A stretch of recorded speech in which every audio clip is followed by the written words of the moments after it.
बिस्मिल्लाहिर्रहमानिर्रहीम। अस्सलामु अलैकुम। रॉयस टीवी की तरफ से मैं हूं अब्दुल बासित और आप देख रहे हैं रॉयस टीवी। उम्मीद करता हूं आप सब जहां भी होंगे वो खैरियत से होंगे। तो नाज़रीन किराम, आप सबको 2023 बहुत बहुत मुबारक हो। जी हाँ नाज़रीन किराम, आज 31 दिसंबर है। हमने आज इख्तिताम किया 2022 को, अलविदा किया और अब हम आगाज़ कर रहे हैं 12 बजे के बाद 2023 का।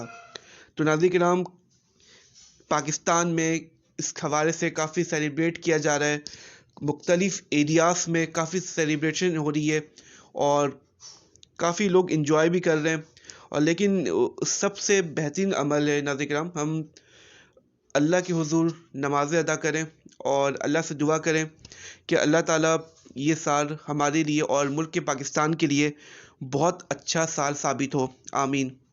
तो हमने देखा कि जो हमारा प्रीवियस ईयर गया है 2022, उसमें काफ़ी क्राइसिस भी आए पाकिस्तान में और भी काफ़ी प्रॉब्लम्स आई हैं नाज़रीन किराम। हम अल्लाह से दुआ यही करते हैं कि 2023 पाकिस्तान के लिए और आप सब के लिए बहुत अच्छा गुजरे, इंशाअल्लाह, आमीन।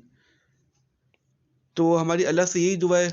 और नाज़रीन किराम, आपको एक और बात भी इसमें बताता चलूँ, ऐड करूँगा एक और बात कि आज फाइनेंशियल मिनिस्टर इसहाक डार साहब ने भी प्रेस कॉन्फ्रेंस की, उसमें भी मिट्टी के तेल वगैरह डीज़ल की कीमत इंक्रीज़ की है।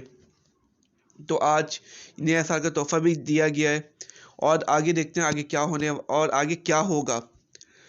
तो नाज़रीन किराम, ये जो साल था 2022, इसमें काफ़ी क्रिटिकल सिचुएशन हुई कि ex prime minister Imran Khan को वो चले गए और उसके बाद नई गवर्नमेंट आई और शहबाज शरीफ साहब की गवर्नमेंट आई और हमने देखा कि महंगाई काफ़ी अप लेवल पे चली गई, काफ़ी अप महंगाई जा चुकी है अभी तक।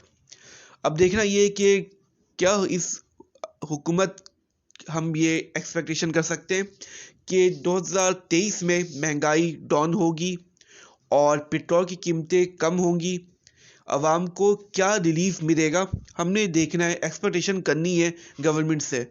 तो आई होप कि इंशाल्लाह हमारी एक्सपेक्टेशन पे गवर्नमेंट उतरे और महंगाई डिक्रीज़ हो। और ये अगर ऐसा हुआ तो नाज़रीन किराम, आवाम बहुत खुश होगी। और हमारी अल्लाह से दुआ यही है कि जो फैक्ट्रियाँ बंद हो रही हैं पाकिस्तान में, जो जी फैक्ट्रियाँ बंद हो गई हैं, बेरोज़गार लोग हुए हैं, उनको भी रोज़गार मिले और वो सारी खुशियाँ सेलिब्रेट कर सकें, इंशाअल्लाह, आमीन। हमारी अल्लाह से दुआ यही है।